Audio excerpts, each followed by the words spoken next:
नमस्कार दोस्तों, मैं आपका दोस्त बजरंग प्रजापति एक बार फिर से आपके सामने हाजिर हूं इतिहास का एक और किस्सा लेकर। बात चल रही है महागाथा महाभारत की। इतिहास में ऐसा बहुत कम हुआ है जब किसी युद्ध को धर्म युद्ध कहा गया हो। महाभारत का युद्ध एक ऐसा ही युद्ध है जिसे धर्म युद्ध कहा गया है, जिसमें धर्म और विचारों के दमन के विरुद्ध पांडवों को अपने ही कौरव भाइयों को लहूलुहान करना पड़ा। इस युद्ध में भाइयों के अलावा कई ऐसे पात्र थे जो धर्म और संबंध को लेकर दुविधा से घिर गए थे। भीष्म पितामह ने धर्म के बजाय संबंध को चुना। उन्होंने आजीवन हस्तिनापुर के सिंहासन से संबंध बनाए रखने की कसम खाई थी, इसलिए उन्होंने कौरवों का साथ दिया।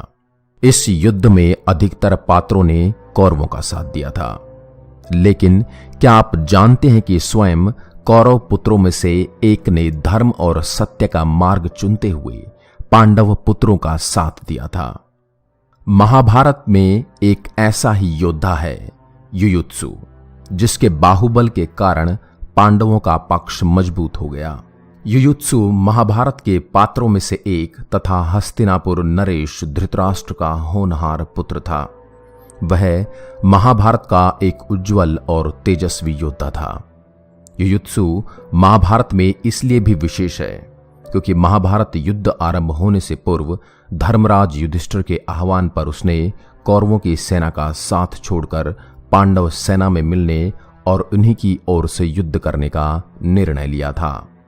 गांधारी गर्भ के दौरान धृतराष्ट्र की सेवा आदि कार्य करने में असमर्थ हो गई थी, अतः उनकी सेवा के लिए एक दासी रखी गई। धृतराष्ट्र के सहवास से उस दासी का युयुत्सु नामक पुत्र हुआ। जिस प्रकार दासी से उत्पन्न होने पर भी विदुर को राजकुमारों का सम्मान दिया गया था, उसी प्रकार युयुत्सु को भी राजकुमारों जैसा सम्मान और अधिकार प्राप्त थे, क्योंकि वह धृतराष्ट्र का पुत्र था। राजकुमारों की तरह ही युयुत्सु की भी शिक्षा दीक्षा हुई और वह काफी योग्य सिद्ध हुआ। वह एक धर्मात्मा था, इसलिए दुर्योधन की अनुचित चेष्टाओं को बिल्कुल पसंद नहीं करता था और उनका विरोध भी करता था। इस कारण दुर्योधन और उसके अन्य भाई उसको महत्व नहीं देते थे और उसका हास्य भी उड़ाते थे। युयुत्सु ने महाभारत युद्ध रोकने का अपने स्तर पर बहुत प्रयास किया था और दरबार में भी ऐसे ही विचार प्रकट किया करता था, लेकिन उसकी बात को अनदेखा कर दिया जाता था। जब महाभारत का युद्ध प्रारंभ होने वाला था तो युयुत्सु भी लाचारवश दुर्योधन के पक्ष में लड़ने के लिए मैदान में उपस्थित हो गया।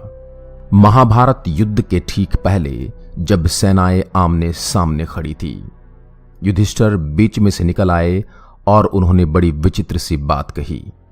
उन्होंने घोषणा की कि अभी भी अगर कोई मेरा पक्ष अधर्म का समझता है तो वह कौरव पक्ष में चला जाए, और कोई हमारा पक्ष धर्म का समझता है तो कौरवों को छोड़कर हमारे साथ आ जाए। हमारी किसी से कोई दुश्मनी नहीं, पर युद्ध प्रारंभ होने के बाद शत्रु पक्ष पर आक्रमण करना हमारी विवशता होगी। सारी युद्ध भूमि में सन्नाटा छा गया और कोई हिला तक नहीं। तभी कौरव पक्ष में कुछ हलचल हुई और एक रथ उनकी ओर से निकलकर पांडव पक्ष की ओर बढ़ा। सब चकित होकर देखने लगे। दुर्योधन क्रोध से रथ रोकने का प्रयास करने के लिए आगे बढ़ा तो पितामह ने उसे रोक लिया। वह रथ पांडव सेना की ओर जाकर उनके पक्ष में जा खड़ा हुआ। उस रथ पर बैठा योद्धा कौरवों का सौतेला भाई युयुत्सु था। युयुत्सु धृतराष्ट्र का पुत्र था, पर उसकी मां का नाम सुखदा था, जो महल में दासी थी। युयुत्सु का पालन पोषण कौरवों के साथ ही हुआ, पर गांधारी पुत्रों ने सदा उसे तिरस्कार की दृष्टि से देखा। महल के एकांत में बैठ युयुत्सु ने धर्म, दर्शन और शास्त्रों का अध्ययन किया। जैसे जैसे वह बड़ा होता गया, उसे अपने और शेष कौरवों की मानसिकता में बड़ा अंतर स्पष्ट दिखाई देने लगा। सहज भाव से उसकी निकटता विदुर और युधिष्ठिर से बढ़ती गई, जिनकी संगति में बैठकर उसने जीवन का मर्म समझा। सच गंदे से गंदे माहौल में भी अच्छे लोग अच्छाइयों के कुछ बीज ढूंढ ही लेते हैं। युयुत्सु रहा कौरवों के साथ, पर मन से वह सदा पांडवों की सोच, सहिष्णुता और वीरता का कायल रहा। उसने धर्माचरण सीधा युधिष्ठिर से, वीरता सीखी भीम से और अर्जुन से, और सेवा व्रत सीखा नकुल और सहदेव से। कौरवों की वक्रता उसे कभी रास नहीं आई। जब कौरवों का द्वेष सारी सीमाएं लांघकर पांडवों की छल से हत्या करने पर उतर आया तो युयुत्सु एकदम परेशान और निराश हो उठा और उसे इस संपूर्ण छल प्रपंच पूर्ण जीवन से वैराग्य हो गया। वह सब कुछ छोड़कर जाना चाहता था, पर विदुर ने समझाया कि उसका वहां बने रहना निर्दोष पांडवों की रक्षा के लिए आवश्यक है। अब युयुत्सु को जीवन का एक अर्थ मिला। धर्म के मार्ग पर चलने वाले और सबका भला सोचने वाले पांडवों की रक्षा करना। भीम को जहर देने की कोशिश हो या पांडवों को माता कुंती के साथ लाक्षागृह में जिंदा जला देने का प्रयास, हर बार युयुत्सु ने पांडवों की रक्षा की। महाभारत के युद्ध के पहले तक सदैव युयुत्सु पांडवों का अप्रत्यक्ष प्रहरी बनकर जीता रहा। इस बीच अनेक बार दुर्योधन और कौरवों ने उसका घोर तिरस्कार और अपमान किया, पर वह सब कुछ सहकर भी उनके साथ बना रहा, जिससे अपने उद्देश्य में लगा रह सके। उसने अधिकांश मौकों पर विदुर की संगति में रहना पसंद किया और विदुर को सूचनाएं दी, जहां से पांडवों को सलाह और चेतावनी प्राप्त होती रही। युद्ध के ठीक पूर्व युयुत्सु स्वयं को रोक न पाया और प्रत्यक्ष रूप से पांडवों के पक्ष में शामिल हो गया।